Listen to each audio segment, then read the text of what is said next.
Hi there, I'm Mikki Taylor, and you're watching Studio Q. Studio Q show, now you know.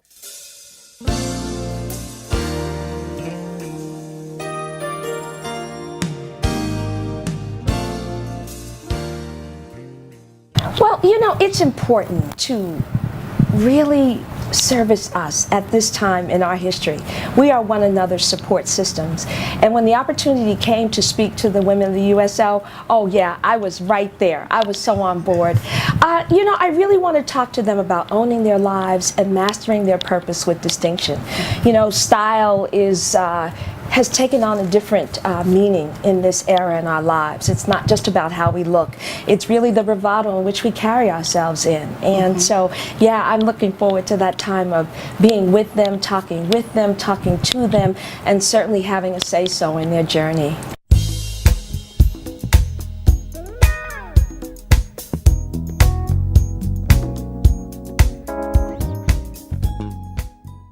Oh my gosh, well, I think she'd be so proud. I think that she would just be, my mother would sit back and she'd smile about all of us because she knew, it was very interesting, her insight. She really knew what each of us was destined to do. And I think that she would be very, very proud, and that she would just keep encouraging me to, you know, use all of it. That gift that God gave you, I don't want you to have any left. She was our first role model and icon, and my mother had what I've come to call next ability. She was always miles ahead of us. You know, and sometimes we'd come home and we'd think, Mom, such and such and such. She was like, yeah, and what else? And you know what else? Yeah, yeah.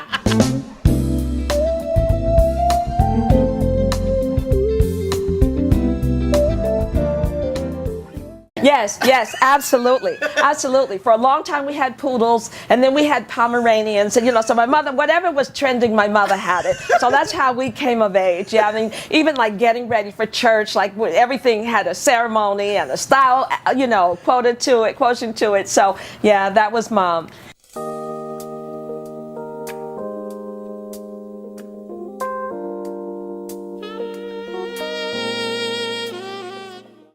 Well, what I remember the most is getting up, having to step over musicians. It's like, who are all these people in our house sleeping on the floor? It's like, okay, can they go home now? Yeah, but it was pretty fascinating. But some of the things that stayed with me, each of them had a signature style, if you will, and that stayed with me a lot. You know, for instance, even the late Ella Fitzgerald, I remember when she would send her Christmas cards, my mother would hang them on the mantle, and every year, because they were fold-outs, and they would drop down to the floor and they would tell a story. Or like Sammy Davis Jr., he did everything, which like in such great fanfare. So one year when they were in Europe, my mother came back home and Sammy sent home this big monkey for me, and the monkey was so big he had to have his own seat on the plane. You know, that tells you a lot about that era versus this one. Right. But yeah, they all had such a great sense of style, and they also looked out for one another, and they really supported one another. You know, like whoever was in town in the city of Newark, you know, my mother and Sarah and all of them, they would run down to see them wherever they were performing. And you know, like I remember one night, you know, my mother talked about how, you know, Sinatra was coming, and together they were all going to see so-and-so. But recently I talked to Quincy Jones. My mother told me a story once that Quincy introduced Sarah Vaughan to the song Misty, and we all know that that was a signature, like a theme song of hers. And I asked him about it, and Quincy, in his 30-year-old mind, because he's so brilliant, he continued the story where I left off. He said, oh yeah, he said, I was in Paris, I ran down to the boat, because I remember my mother told me they traveled by ocean liner during the early 50s. He said, I ran down to the boat to meet Saz, and I had this little piece of paper in my pocket on which Earl Garner had written a song called Misty, and I gave it to her, and so we all know the rest is history. Yeah. But you know, it was just evocative of such an important era in our history, you know. And so part of some of the things that I talk about on the road is that I really want us to know the truth of who we are. We style in every arena, when it comes to the arts, when it comes to fashion. I mean, we're the people who painted Indibelli on our houses. You know, Maasai men colored their hair in red, and women, you know, elongated their necks with, like, you know, layers of collars and jewels. And yeah, I just want us to know how fierce we are.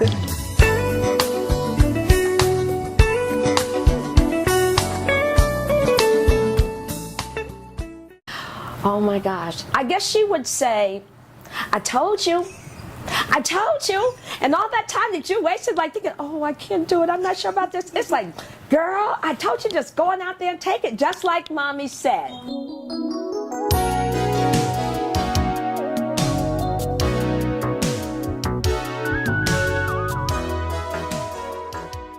I remember the day. I said, in fact, it was so special because my mother used to bring magazines home from Europe all the time.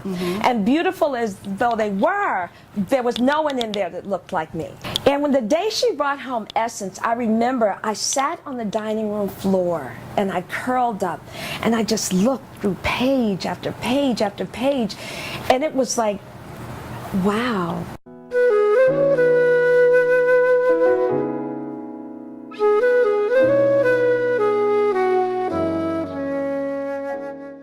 It's hard to put in words, but I knew that something was very different, that this spoke to a truth. It was almost like a magnet. You know how a magnet catches everything metal in its path? It was like that. I was just like so pulled into this magazine. And then a few years later, I had the opportunity to go over on a tour and see Essence. This was the very early days. They were in a brownstone on East 31st Street. The brownstone was so fresh, like the walls were still brick, and piles of manuscripts and so forth were everywhere. And there were these glorious black women, one after another, sitting at typewriters. And there was images all over the wall, and it was like, oh my gosh, this is about us. Yes. Look at us. This is what we do. And there was nothing on television like that. There was nothing, I mean, just, you know, and it makes me marvel because when we grew up, no one asked you if you wanted to be an editor. They told little black girls, get a job, get a trade. We didn't know that we could be journalists. It was like, wow, so here was a whole building full of black journalists, like, yeah.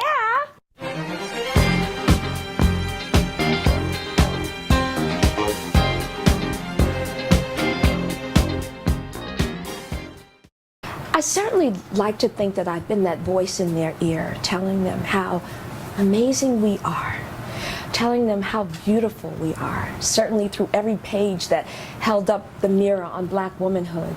All shades, all shapes, all sizes, all facets, talking about our beauty intel, telling us how we must not only survive but thrive, in the early days at least, in a country where the standard of beauty had nothing to do with us. Talking to us about products when, in fact, the products that addressed our needs could fit in the span of my two arms. Talking to us about fashion and style when we were almost like the invisible woman. And so if I look back at over the 30 years and watch how masterful we are, and here we are at every corridor having our say. We're in every office building. We're at 1600 Pennsylvania Avenue showing out. It's like, it's been amazing to be both a witness and a participant.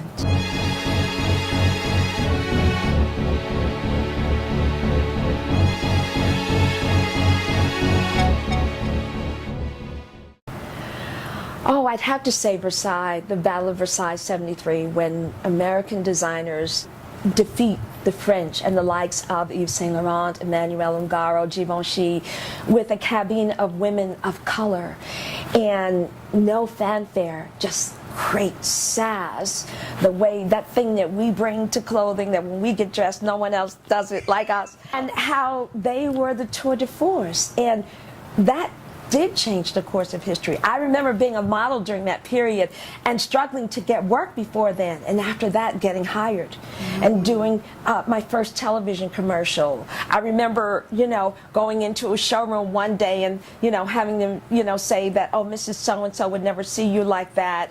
And the next day, the next time I went in, getting hired by that agency and going to work on 7th Avenue the same day. It gave us such a grand visibility. I remember Givenchy hired his first cabine of all black models after that. And so it was the seminal moment that really changed the course of fashion history for African American models, let alone women.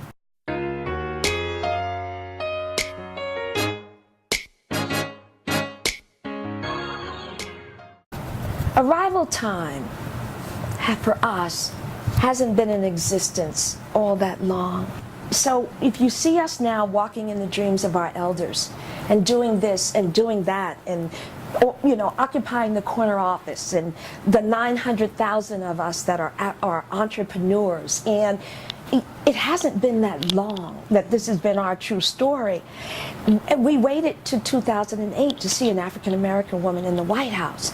And so we want to seize the times. And so often when you're in that mode where you finally can thrive, you kind of, self is at the bottom of your to-do list, and everything that you want to accomplish, everything that you want to do, everything that you want to give to your children and the generations that come after them, all of that comes first, and it comes fast. And so we who are the nurturers, if you will, we do have to be reminded that in order to, what's best for each of us is what's best for all of us. And part of that means we have to take care of ourselves.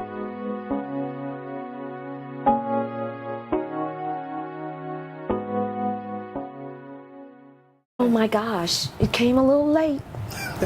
Came a little late, I had to tell you. I was one of those to-doers, if you will. And I think it came, I want to say in '88, when I went on a retreat for Christian women, that I really gleaned the sense of my value.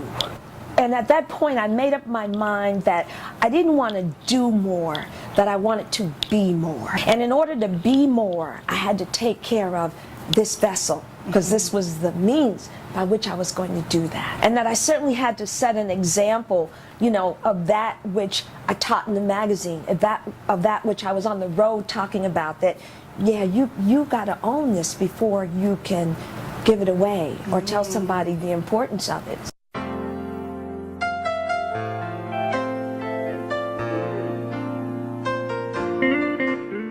Oh, yeah.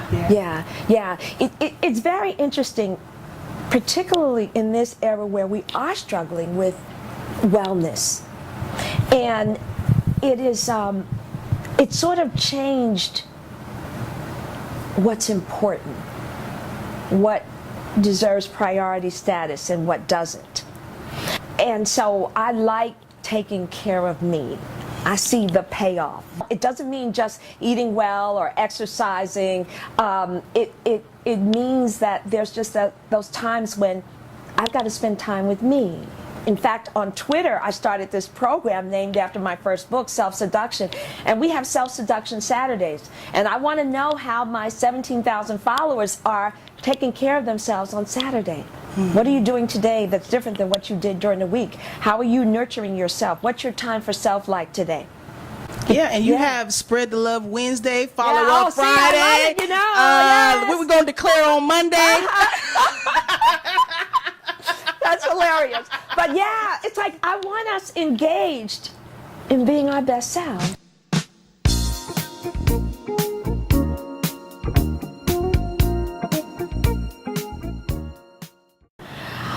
Oh my gosh, a fabulous pump with a purpose. Yeah, begs for an instant replay. A great dress is a great dress is a great dress. And I love how Mrs. Obama, she is the only first lady to make what I call a repeat performance, in that you'll see her in something again and again. And she doesn't trip it. I love that. And it's so funny. I used to have issues with that, and I was like, oh no, girl, the first lady, if she's on the public stage, get that dress out, because that's the one that's going out. Yeah, it worked the last time, and guess what? It's going to work again. I think a beautiful blouse. I think jewelry that certainly has great meaning to you. Color. Yeah, we were meant for color. I always say, look, the Creator dreamt us in color. We ought to be having fun. Yeah, so those are some of the things that are on my list.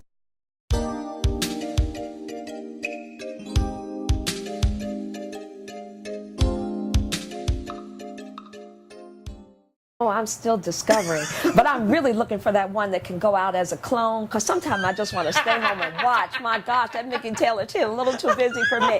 But yeah, there are a lot of women that live inside of Mikki. There is, there's the child that I'm so glad she surfaces like a good cartoon. And we have a laugh and a half.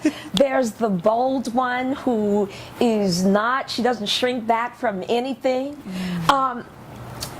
There is the one that's still shy after all these years, and I like her because she keeps me humble. There's the fierce one who wants to try something new. It's like, you know, I remember it's interesting. You kind of like mark little milestones, and you remember that, you know, there years ago there might have been something you wouldn't wear or something you wouldn't do, and now you're all for it. You know, I love like when me and my sister get together and she puts my little lash extensions on, you know, and thank God that frees me up from running into Mac and running up my credit card to get those lashes that don't last. Yeah, you know, so that I think self-discovery is the most amazing thing.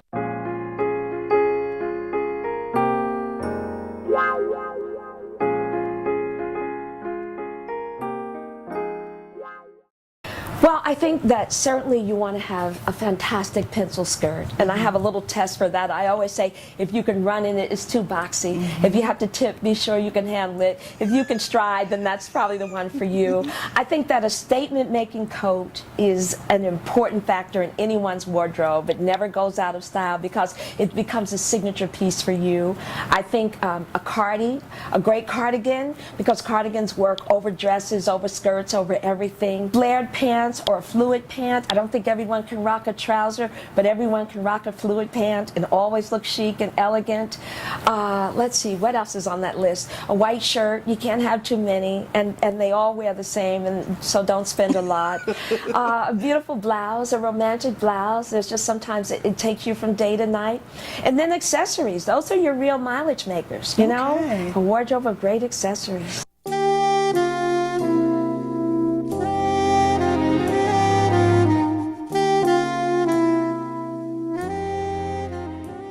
I dress for myself. I really do. I dress to please Miss Mikki, and it's very interesting because I think any woman has a relationship with her wardrobe, and sometimes you're yelling at it, and sometimes it really works. But yeah, I dress to entertain myself, and if I know some days I can go out in something and I live in that something, and other days it's like, no, my soul's not in this today, so we're going to wear something else.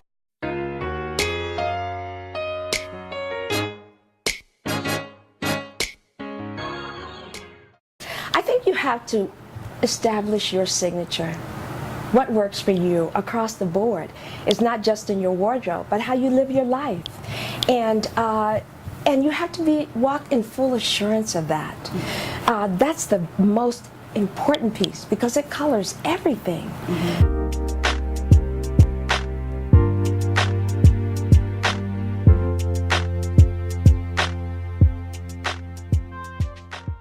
All of my passions are equally yoked in that everything I do, wherever you're going to find Mikki Taylor, I'm there in support of black women. And so they're all equally yoked in that matter. So whether I'm writing a book, whether I'm speaking, hosting, wherever you find me, it's really all about black women and seeing us thrive. I think that you get one life. It's not the dress rehearsal. And when you find out your purpose, you really do want to master it with distinction and give it all you've got. And so I've given 30 plus years of my life to us. And so, yeah, at the end of the day, I feel good about that.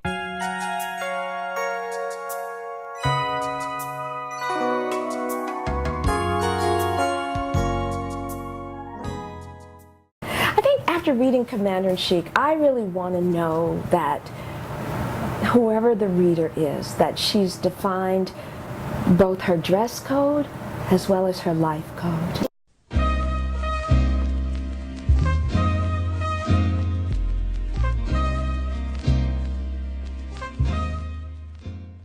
I think it really has a lot to do with, again, how you see yourself. So a jeans and a t-shirt girl just tells me that that's a casual, maybe casual luxe kind of person.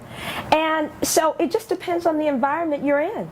So, maybe on the weekend and she's running around in that jeans and t-shirt, and then at night she's going out with her girlfriends. She throws on a fabulous belt, and maybe it's a heel or a booty, and she changes her satchel handbag to a clutch. During the week, she takes that same t-shirt and she puts it under a great jacket and a skirt, or a great jacket and a pair of pants. Or if she works in an environment where she can wear those jeans, she takes the jeans and maybe she puts it with a beautiful blouse and a cardigan or a jacket. And so it really is not about reinventing who you are for anyone or anything. It's just finding the way to shape it and that it works for you.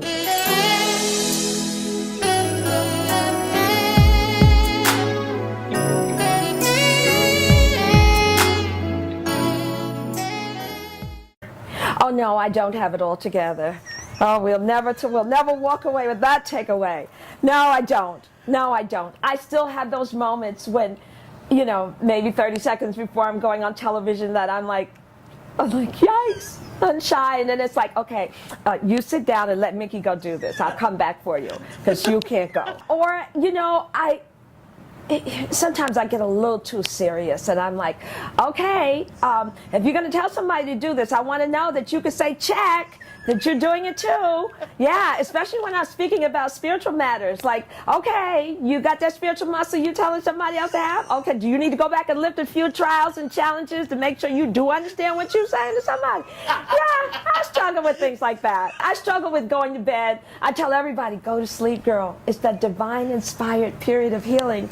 And then at 11:30 and midnight, I'm still up. I'm trying to perfect something or make sure it's right. And it's like, did you tell somebody to not do this?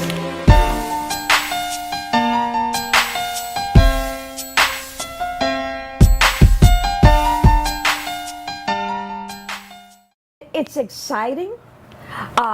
It's crazy with a K at times, because certainly Mikki Taylor Enterprises has two other divisions. It has Satin Doll Productions Inc., which is my imaging division, and in that division we consult and do wardrobe makeovers with corporate women and women in the know and women who really want to establish their style signature and they really don't have much time to devote to it.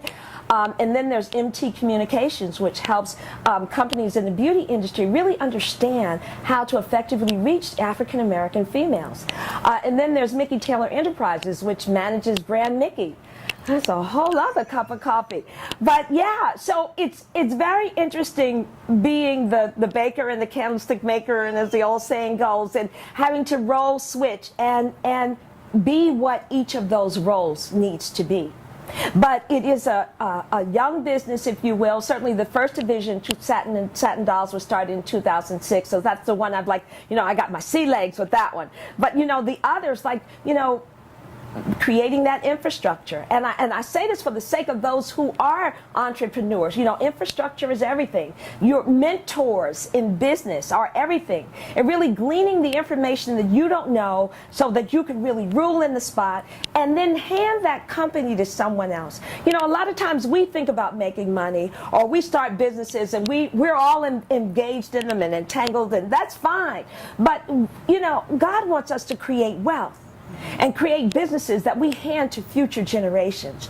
And so I'm trying to work now with that in mind. This isn't just about me. No, I'm not taking one.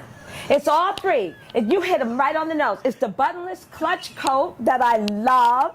Yes, it's the Cashmere Cardigan, which is forever until I wear it out, until it gets pills on it. And oh yeah, one. No, all three. Oh my gosh, they're all very bad indeed. Don't be caught dead in any of them. But that Christmas tree syndrome. Tell everybody what that is. It's a Mickeyism. So I said that in Commander in Chic, I said you want to avoid the Christmas tree syndrome. Choose your cluster wisely. It's not all ashore that's going ashore. So it's like you don't have to have the matching necklace, the bracelet, the earrings, the ankle bracelet, and it doesn't all need to go out at the same time. Take one, maybe two. Let it go, girl. Oh, you hit me where it hurts. So there's my weakness. I love both. But granola, believe it or not, is not worth the calorie punch that it gives. Go on and have the cookie. Have half a cookie. If you ever look at the numbers on the granola, a cup of granola, it will scare you to death. Fabulous, but scary. Oh, early mornings. Yeah, early mornings, it's like, that's the rich time. Yeah, I always say that, in the morning, first of all, it's like, I have those mornings, it's like, God, what are we going to do today? God, thank you. Got the breath in my lungs. I'm ready to go. It's like, what are the possibilities? It's the morning. Late night, I might say anything. I know how to sleep sitting up. I might say anything at night. Oh, the Christmas card. Okay. Yeah, that's a keeper. Handwritten anything, especially now in this high-tech age, is a keeper. Mm-hmm. Someone said to me, "You're not a writer." And I believed them for a short period in my life. Yeah. They said, "You're not a writer." I wish we could drop some books by.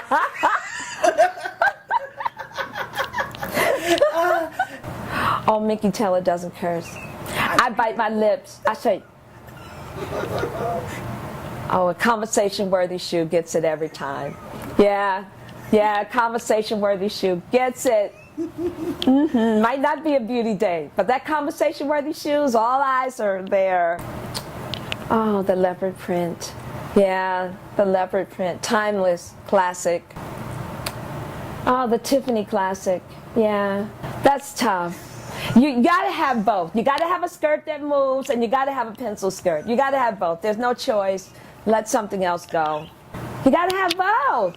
One is a foundation, and the other one helps you show out.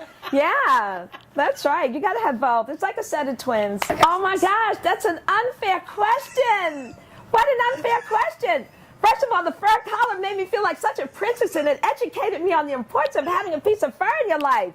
But that day that I got hired on the street, as they say, oh, that changed the course of my life. So obviously, that has to be first. But that fur collar's a close second. Well, this has been an absolute joy. I really appreciate your time and thank you. All the words of wisdom that you shared with us today. It was a joy, just a real joy. We must do this, especially those cute questions. I love it. Thank you. We must do it again. Studio Q Show. Now you know.